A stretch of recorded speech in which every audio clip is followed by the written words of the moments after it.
Welcome to this video on creating sets. You can download the exercise workbook to follow along in your own copy of Tableau. Sets are a powerful analytical tool in visual analysis. I'm a local manager focused on our home office customers in the European market. Here I have the number of orders the entire organization has gotten over several years. I want to see if my customers follow this trend. I've created a set of home office customers in the European market. All I need to do is bring that set to color, and I can immediately see that we didn't have the same dramatic upswing in orders as the company overall. I should look into why that might be. Sets in Tableau can be thought of as combinations of data, like filter results. A set could be, for example, all the home office customers in the European market. Sets are powerful. They can be used in calculations, used across data sources, and combined to create new sets. Dimension members can only belong to a single group, but they can be in many sets simultaneously. Sets can be created by the user in Tableau Desktop from specific data in the view or created via a calculation. They will appear in the data window at the bottom, labeled with the set icon of two overlapping circles. Sets can have slightly different icons depending on how they're created. Some data sources may already contain sets when they're brought into Tableau. These will be indicated with the database icon together with the circles.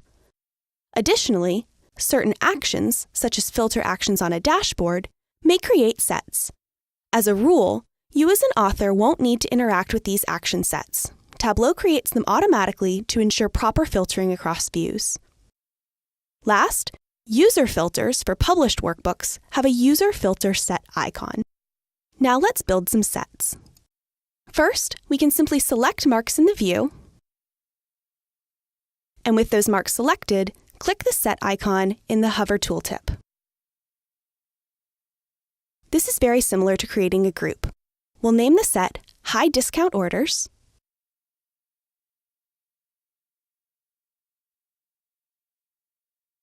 and that's all there is to it. Sets made from marks are called constant. Constant sets are quick and easy, though as the name suggests, they are not dynamic. Let's recreate making that set and look at the options dialog.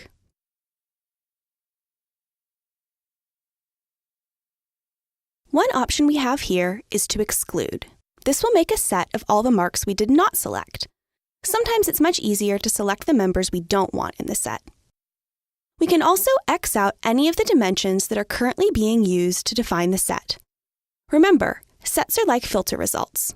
If we remove a dimension here, we're removing it from the requirements to be in the set.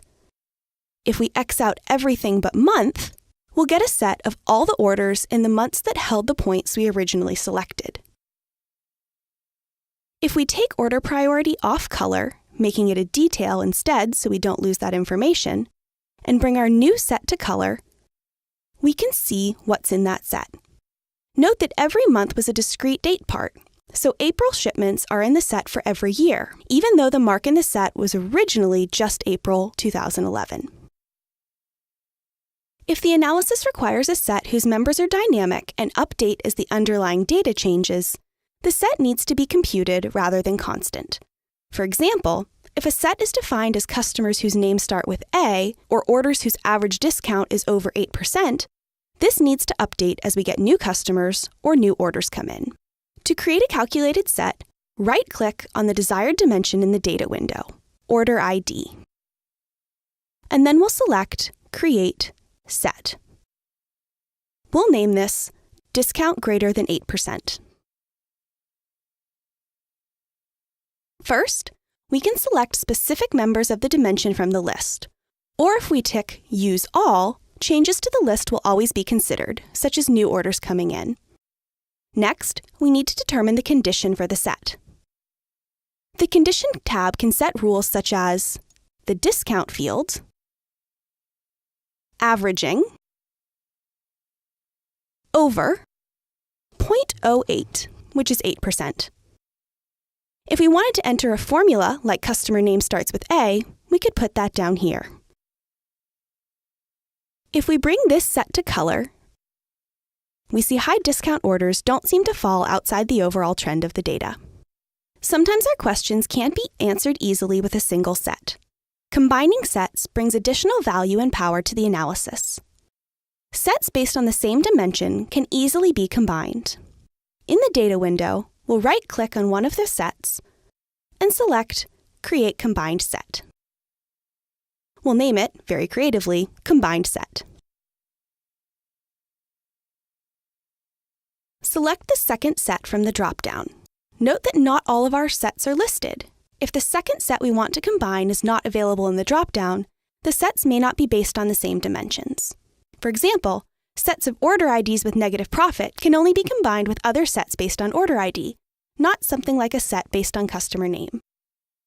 If we have two sets, A and B, the possible combinations are all members in both sets, known as A union B. Here, any orders that are either negative profit or high shipping cost will be in the combined set. Shared members in both sets, known as A intersection B.